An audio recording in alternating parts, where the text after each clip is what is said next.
মালিক কোনোদিন আগুনে মরেনি, মালিক কোনোদিন মরেনি আজ অব্দি, সব মরে যায় ওয়ার্কার। কম পয়সা মাইনে দেয় আপনাদের।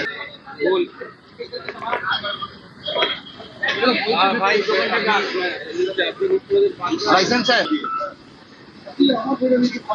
ये बंद कर दो, बंद कर दो। आप अपना टाका फेरत दीजिए। इसका लाइसेंस है?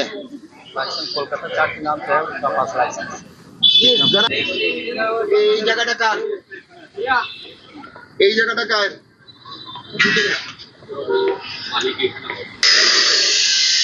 এই বাইরে কিছু থাকবে না, আপনি করতে হবে সব ভেতরে। যা করতে হবে রাস্তায় ভেতরে করবেন। ফোন নাম্বার তো ভালো, ठीक है। और बाहर चूल्हा जल रहा है, इसका फायर लाइसेंस नहीं है। आप बंद करो। প্রতিনিধি অনুপ রয়েছে আমার সঙ্গে। অনুপ, আমরা দেখতে পাচ্ছি যে স্থানীয় বিধায়ক শারদদাস মুখোপাধ্যায় হাতে ডায়েরি নিয়ে তিনি নথিবদ্ধ করছেন এবং সরাসরি প্রশ্ন করছেন যে কোনো ফায়ার লাইসেন্স কি আছে, পারমিশন আছে কারো? কোনো কিছু উত্তর দিতে পাচ্ছেন না ব্যবসায়ীদের। এইভাবে ব্যাঙের ছাতার মতো গজিয়ে ওঠা ফুটপাত দখল করে রমরমিয়ে ব্যবসা চলছে দিনের পর দিন। বড় সড় বিপদ ঘটতে পারে, বড় সড় দুর্ঘটনা হতে পারে। দায় নেবে কে? ये बंद कर दो। তারা কিন্তু কোন রকম সদুত্তর দিতে পারছে না। সল্টলেকপুরে যে বেআইনি ভাবে এইভাবে ব্যাঙের ছাতার মতো গজিয়ে উঠেছে একাধিক দোকান, জানিয়ে কিন্তু এই প্রশ্নটাই উঠছিল বারবার, যেখানে বড় ধরনের দুর্ঘটনা হলে কে দায়ভার নেবে।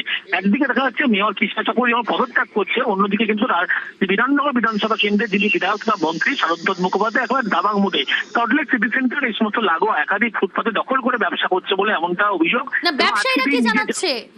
কাদের ছত্রছায়ায় তারা সেখানে বসেছে ফুটপাত দখল করে ব্যবসা করতে?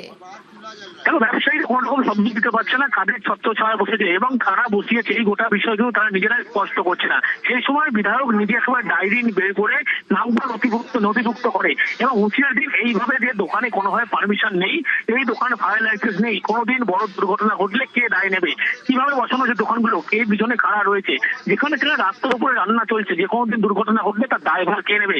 এবং আগামীকাল পর্যন্ত সময় দেওয়া হলো, যদি না তোলে তাহলে কালকের পরে এই সমস্ত দোকান কিন্তু বন্ধ করে তুলে দেওয়া হবে, ভেঙে দেওয়া হবে, এমনটা বলা হয়। তার কারণ এই কেষ্টপুর থেকে বাইরের একাধিক মানুষজন যারা 85,000 থেকে 1 লাখ টাকা প্রত্যেক দোকান পিছু, এখানকার যিনি কাউন্সিলর রয়েছেন